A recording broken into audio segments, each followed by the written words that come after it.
but let's talk about these numbers. First of all, when I was getting unloaded, told dispatch, he said, cool, I'm going to look for your load out of Salt Lake City, Utah. So I already pulled up DAT load board. I took photos of all the loads coming out of Salt Lake City on DAT load board. Then I screen recorded it. Because I'm going to make sure I know, okay, this is the load, you know, I'm going to make sure I'm seeing the price. Long story short, he got a load off DAT load board going to Fairborn, Georgia. On DAT load board, this load was listed for $3,950. Singles. What's the difference between them? They are doing business at scale. The Taylor Swifts, the AC/DC, Kanye West. These rappers, these actors. Millions of people know their names, so they're doing business. See the difference? They're doing business at scale.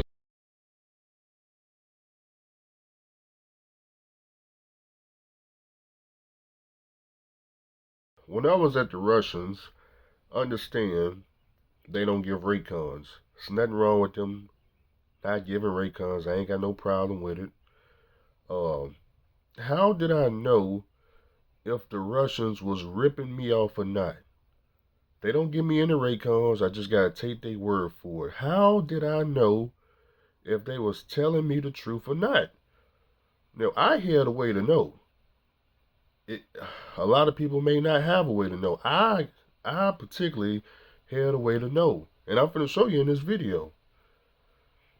Now, did the Russians tell me they was using DAT load board? No, they didn't tell me that. That's something you got to figure out on your own. I figured that out the first week over there. I didn't have to ask them, question them, nothing. I just had a motor carrier. I got motor carrier experience. I know where the freight comes from.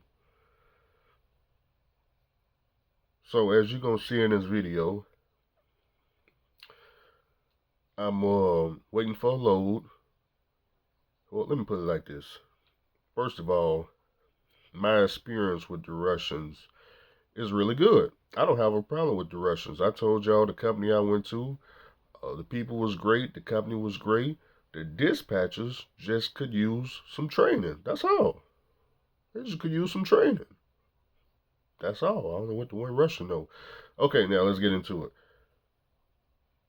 When I wake up in the morning, when I was working for the Russians, I would get on DAT load board, and I would put the city and state that I'm currently sitting in, and I would screen record all the loads coming out of the area I'm in within 150 miles for a reefer. And that way, you know, now I would do this every 2 hours. I do it when I first wake up. I do it, and within 2 hours, if I ain't got no load, I would go refresh the page, re-record it for the next 2 hours, and I would do that until dispatch gave me a load. And what usually happens is, when dispatch texts me, "Hey, we got this load, paying this much," I would just go rewatch the screenshots, go rewatch the screen recording, and see how much the load is paying. And if they, as long as they telling me it's paying what it say on the spot market or more, then I know they was telling me the truth. And I did this for almost every single load. And the whole time I was over there, they didn't steal any money at all from me. Okay? They didn't take anything. Every load they gave me came off DAT load board. They didn't try to undershoot me on what it said on the spot market price. They didn't know I had DAT load board. They didn't need to know. Okay, now let's get into it so I can show you what's going on. He got it for $4,000. That means he asked for $50 more.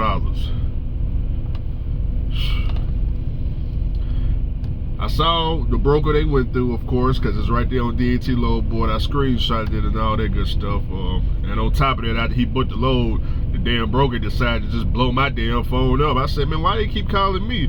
So I answered the phone. I'm like, hey, this the load, you know, that y'all just booked. You know, are you the driver? Yeah, I'm the driver. Okay, what's your ETA to the shipper? I was like, man, I'm finna be at the shipper in 30 minutes. My appointment ain't till 3 p.m., but I'm finna be there in 30 minutes. Cool, no problem. That's all I heard from him. Okay, so like I said, man, they just booking freight off DAT load board. There's nothing special going on over here. And I don't believe they're making a profit. Now, like I said, this load right here is for $4,000. Oh, How many miles, Andrew? 1,900 miles for $4,000. I'm thinking because they cost of operation is so high, they have to pretty much go out the highest grossing loads no matter how many miles it is. Let me break down the map to you. I went well, first I was only fueling that pallet because I got a pallet reward fuel card. I don't have the Love's reward, so I was just getting fuel at pallet. And I was able to go into my app and see my history, how much we were buying fuel from. So let me read you down the numbers right quick. 319, 254, 234, 297, 400, 300. All that shoe shine right there equals, plus it's got change, of course, but $1,806.10. That's how much fuel for the whole week since day one. We spent $1,806, okay? That's to get from where I started at the terminal to Ohio, from Ohio down here to Salt Lake City, okay? And I got a half a tank left. I'm about to fill up before I'll probably go through the mountains first, then fill up right there at the first TA when you enter Wyoming. But anyways, $1,806 in fuel. They gross $4,600 for the week. They got to pay me 32% of that, which is $1,472. So between the fuel being $1,806 and paying me $1,472, that's $3,278.10. We also went through the Chicago tolls and all that shoe shine. I don't know what that cost, so I'm just gonna estimate that was $200. On top of the fact we bought 5 scale tickets, but I ain't gonna count the scale tickets. Then they owe a factory company because they gonna have to factor this. They got to factor. Hey, they can't wait no 90 days. They ain't got no 90 days to wait. They got the factor. That's 3%. 3% of $4,600, so that's $138 they got to pay the factor. And so you take $4,600 gross minus 3% for factoring, and then you subtract $3,278. That's the fuel and how much they owe me. They down to $1,183.90. Then you take away the $200 for tolls. They down to $983.90.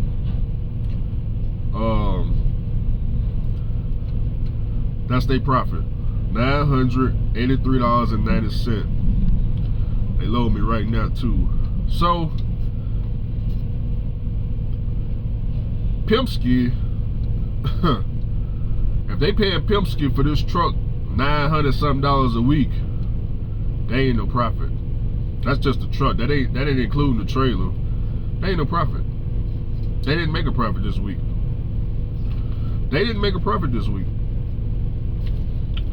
The only way they can make a profit this week is if they give me a negative paycheck.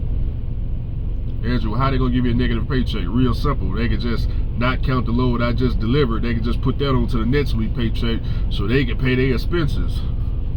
And hopefully this week I'll cover my last week pay. You see what I'm talking about? Now, I don't know if that's what they're gonna do. I'll find that out Thursday when I get my first settlement, which should be about $1,000. It's gonna be $1,400, but they gotta take away, tablet and escrow and all this other shoe shine. So $938. If it was my truck and trailer, how much would I have taken on $4,600? So if you do $4,600 minus 3% for factoring, minus $806 for fuel, I would have been left with $2,456. Okay. The difference is I gotta pay for maintenance. They don't gotta pay for maintenance. When they trucks break down, they call Pimpski, and what that allows them to do, from what I see, the Pimpski enables them to. They don't have to turn a profit. If they just made $10 for the week, they're good, because from my understanding, when this truck break down, if all you gotta do is call Pimpski and Pimpski ain't gonna send no bill for the truck or the trailer, then if they just made $10 for this week, okay, well that's $10 profit. It ain't like they gotta save $10 for a breakdown. Now they may have to pay for tires. I don't know. Maybe they gotta pay for tires. I highly doubt they gotta do the oil change and stuff. That's probably going to Pimpski. On the, whenever the mileage hit, they probably do that at Pimpski. You know, I don't know who paid for tires and brakes. So if it was my truck, we wouldn't be out here for these prices either. So moving on to next week, okay? So right now we at $4,000. Well, when I deliver, we'll be at 4,000 gross on 1,900 miles. Now this truck get about 7 miles to the gallon, so I estimate on 1,900 miles at 7 miles to the gallon, we're gonna spend about 271 gallons in fuel, plus DEF plus reefer. Now the reefer ain't gonna take too much fuel. I got it on 60 degrees right now. And it's probably take about one fourth for reefer diesel. It's not much money. DEF, I'm about to fill it up one time. I don't know what, maybe $40, I guess. I have no idea. To be honest with y'all, maybe $40. But 271 gallons at an average cost of $3.80 at the pump. It's about $1,031 in fuel on this load that I'm on right now. Then out of 4,000 gross, they got to pay me 32%. So 32%, let's just say that's, okay, 4,600 was what, 14, so maybe they owe me $1,200 off this load. They pay me $1,200, and the fuel bill gonna be what I say, $1,031. So right off the top, 2,200 in expenses on $4,000. It's just not much profit. It's not much profit.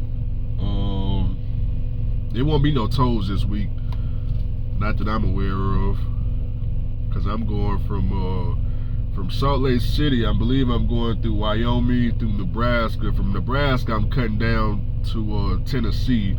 I go through St. Louis, Missouri, cut down to Tennessee, go through Clarksville, go through Nashville, Tennessee. That means I'm going by the house, right?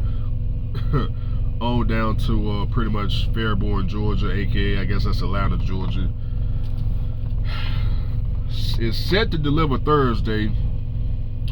Today, Monday. It's set to deliver Thursday, and depending on the weather, I should be there.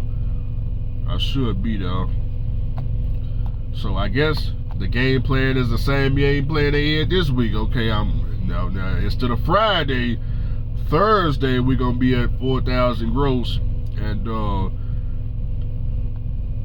okay, they only gonna do one or two things. He gonna go ahead and try to find something heading all the way back west that delivers Monday, or he gonna find a short run and pick up Thursday, deliver Friday, and then Friday he gonna try to get another load for the weekend. Okay, because I figure at 4,000 gross, we could pick up Thursday and deliver something Friday for another 1,000. That'll put us at 5,000, and then he could try to find a little $3,000 weekend load. I guess going another 1,900 miles. I'll put him at what, 5, 6, 7, 8, maybe 8,000 gross. So this is what the Russians is doing. Now, as far as how do I feel about the company, they 100% legit, man. I don't see no problems with the company. It's just they just got a high cost operation, and this is how you run a high cost operation. This is how they run a high cost operation. Shit. Woo-wee. Woo.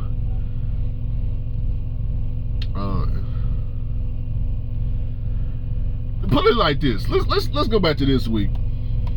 Okay, you got the Pimpski equipment. You made 4,600 gross. Yeah, every week ain't gonna be no profit, because technically, like I said, we got delayed. So technically, the gross was supposed to be higher, but it just didn't turn out that way. But next week should be better, right? Because they probably got a target. I'm thinking they target is 7,000 more gross a week. And how they hit that, they just as long as they put these big gross loads with all these damn miles in it, eventually they hit their gross and they'll be able to pay everybody they need to pay. Me, the dispatcher. Let's say they owe the dispatcher $200 a week because he over in whatever country he in. Well, they had $900 left over, so I guess you can pay the dispatcher. You get him his $200 for the week, right? but Pimpski gonna be right. They gonna be short. You know what I'm talking about? So, well, Andrew, how do they pay Pimpski and for the trailer? They gonna get it off one of these other guys' trucks. They got 50 trucks, so whoever else got a high gross, they'll have to take that little bit of that gross and and pay that. Or better yet, they've been taking escrow from all the drivers, so that's how they'll pay for it. Shit, when a truck underperforms, use that escrow. That's why you don't get the escrow back. They ain't got no escrow to get back because they ain't no profit. That's why they need you $250 a week or up to $2,000. Shit, that shit is to cover the goddamn truck note and trailer. That's what they using that escrow for. But like I said, it's a good experience because, like I said, you'll be seeing all this brand new, latest, greatest shoe shine going down the damn road. All these lease drivers on YouTube and 1099 company. I talked to one driver, Red Top. And I asked Red Top this was probably 2-3 months ago when he was at the Russians, ran a cent per mile. They was paying him 75 cents a mile. He was doing about 4,000 miles. And with a drive-in. And I asked him, I said, how are they making a profit if they paying you 75 cents a mile? You know what he told me? He said, Andrew, they not making a profit. And guess what? If he was to ask me today, hey Andrew, man, so if they paying you 32% as a company driver, how are they making a profit? You know what I'm gonna tell them? Well, based on these numbers right here, they ain't making a profit. Stupid, boy. And he coming in with his own pallet jack, boy. Okay, he must be self-sufficient. He coming in with an electric pallet jack. Okay, is this something I need to learn about reefer? Oh, it's a drive-in. That's a drive-in. I guess he load and unload his own trailer, huh? Yeah, I want to see. Yeah, see that right there? Got his own electric pallet jack up in there. He said he ain't got time to wait. I would do that if I was a reefer driver. Put a little electric pallet jack in the back. I used to unload reefer trailers, man, when I was working over at Cardinal Logistics. When I was doing LTL grocery store runs. I used to do LTL. I know that's crazy, right? But when I was doing LTL with Cardinal, every stop that I went to, I had to unload the trailer at all these AWS grocery warehouses and shit, Piggly Wiggly and all that shit. But good experience. But that was back in 2017 when I did that. That's when I hit that damn lease truck, leasing and losing bad. But at least the driver looked like he in shape. I can see why he got to do all that loading and unloading. So of course, if I was leasing a truck this week, I'd be in the hole big time. Cause like I said, I don't want to calculate the numbers. Y'all have to calculate it, but I'll be in the hole. $900 for the truck, $200 for the trailer, $259 for the cargo, whatever else other deductions they are, Well, I say $200 for the trailer, then another $200 for the damn 9 cent a mile on the truck. So, $900 truck plus another $200 for the 9 cent a mile, then another $200 for the trailer. Ridiculous. So, what I'm thinking, all these Russian carriers, they don't run, they don't do the short hops. All that 700 miles a day and 500, everything is 700 miles and below. That's not their target. They're not gonna hit their gross. That's not their target. So when I get a cab, well, I already got a cash truck. When I get a reefer, whether I rent or whether I buy one, as long as I can operate within a 700 mile or less mile range and turn a profit, I ain't got to worry about all these guys showing up. Because all these guys right here going every way I'm not going cross country. Not for these rates. Why would I go 1,900 miles for $4,000? That's a lot of driving too, man. Like, damn. And then it's like when you driving and losing, you sitting over there thinking, okay, man, what if I get this off by Wednesday? If I can get it off by Wednesday, then we can get a load Thursday. Well, we're going to get loaded Thursday anyway, right? We can get loaded Thursday and try to get... My bad, I said that wrong. We can get this load off Wednesday and get reloaded Wednesday and have that off by Thursday or Friday, you know. Shit. And then get a weekend load. And then we could be at 10,000 gross, a one-time thing. You know what I'm talking about? So, yeah, man. Yeah, it's not until you come try it and you actually see what's going on and you say, okay, yeah, they losing. Yeah, absolutely. Absolutely. So, now, that's why when I was in orientation, now I understand why the driver was trying to tell me that he was saying in order for the what did he tell me? He was saying something about the dispatchers. Oh, he was like they got at least get $2 a mile, and I think he said they got to hit some type of gross quarter or some type of number they got to hit. But was there better loads on DAT load board coming out of this area? Well, we could have went to Florida, Jacksonville, Florida for 5,500, but that probably would have delivered Friday. And they don't like to, from my understanding, the Russians don't like to be in Florida, so Atlanta was about the furthest. The only other option that I see was going to Bronx, New York. That was 5,500 too, but you want to go up that way, that's more tolls. Okay, and I ain't never been to Bronx, New York, so that's a lot of risk to me. And I already explained to him I'm not going to the Northeast. You know, not saying they're not gonna send me up there, but I already explained. That's the first thing I told him when he first hit me up when I first met him. He said, "Where you want to run?" I said, "Not the Northeast." Okay, cool, no problem. No problem here. I go up to PA, I go up to Virginia, you know, no problem. But all that tight ass area, just putting a lot of risks on my CDL. And then guess what I'm gonna tell him when we get to the East Coast? Guess where I ain't going to Wyoming? We got to cross Wyoming. Just stop me right there in Chicago. Yeah, just stop me right there in Chicago. Well, at least I ain't got to take an airplane up out of here, right? Because the truck going straight to the house. Alright, there ain't no problem here. I didn't know how bad it was going to be.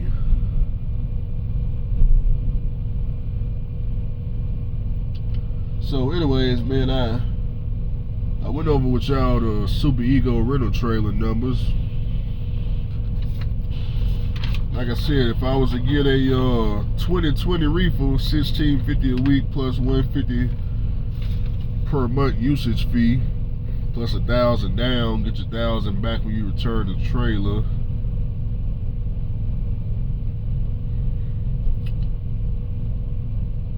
Something to consider. Something to consider, because I rent a trailer, a new enough trailer. I figured I'm not really worried about the unit, you know, going bad and anything like that. Really, I would just have to worry about tires and just keeping my truck running. So, but the question is, do I work on the Classic or the Blue truck? That's the question, and that's what I'd be thinking of as we continue down this journey. Okay, do I fix up the Classic or the Blue truck?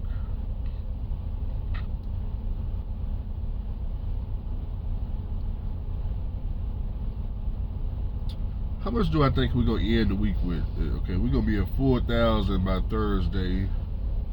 Even if I don't get that on Friday, you still should be able to get something for the weekend. So at minimum, 4, 5, 6. At minimum, we should be at 6,000 by Sunday. We're just gonna leave it right there at 6,000. That's just doing this load for $4,000 and him finding $2 more thousand. So we just leave it right there, cause hey, my thing is, why are they taking the load for what it says on DNT load board? Like $39.50. He just came back with, we only asked for $50 more, $4,000. I said, yeah, you did, but that's $2.13 a mile. When I go on DNT load board and look at the national average for reefer in this area, you know what it says? $2.58. $2.58. And it says the truck to load ratio right now is 12 plus loads to every reefer truck out here. Okay? But some kind of way we done found a way to get this $2.12. It's fucking stupid, boy. It's not my truck, it ain't my operation. Would I lease a truck knowing that this is how they run their business?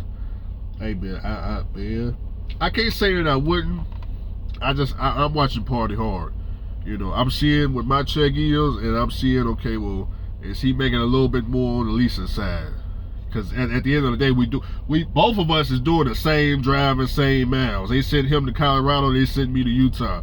And they gonna send him 1,900 miles across, just like they sending me 1,900 miles across to the East Coast. So if we doing the exact same driving, the truck tray, everything the same, but they paying him, like for example, his check was $1,700 for this week. My check is gonna be what, $1,000. That means he made $700 more for me to do the same driving. Hey, wait a minute, hold on.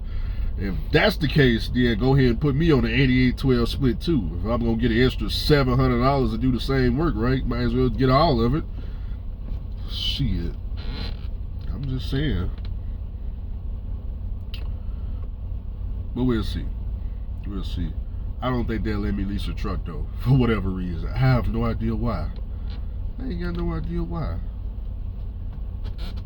I tried though. I did try. But I'm glad I didn't, because I would have been in the hole this week. So maybe I need to keep my little black ass right here at 32%. Know what I'm talking about? I just don't like that they charge the company drivers $250 a week for escrow, and the owner operators $250 a week for escrow. Seems like if I'm a company driver, man, $250 is huge out of my little check. You can't cut that in half. $100, $1,000 escrow. I mean, why I got to pay the $250? Stupid. But yeah, see, man, I need to check this weather. They got him loaded. They load me right now.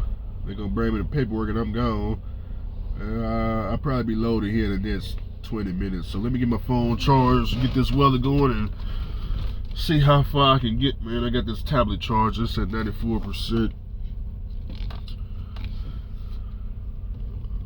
If I could get to Cheyenne, Wyoming in one shift, that'd be great. Because I think from here to Cheyenne, Wyoming, about 8 hours. That's assuming I can hold 60 miles an hour, right? I don't know what the weather like right now in Cheyenne. Based on what the dispatcher told me this morning, it's all jacked up. That's what he told me. He says it's all jacked up. It's supersonic winds and it's ice everywhere. So why do we have to? Why do I have to go back through? Is this the only route? Let me see if I can get some kind of way cut through Phoenix, Arizona. I'll get back to y'all.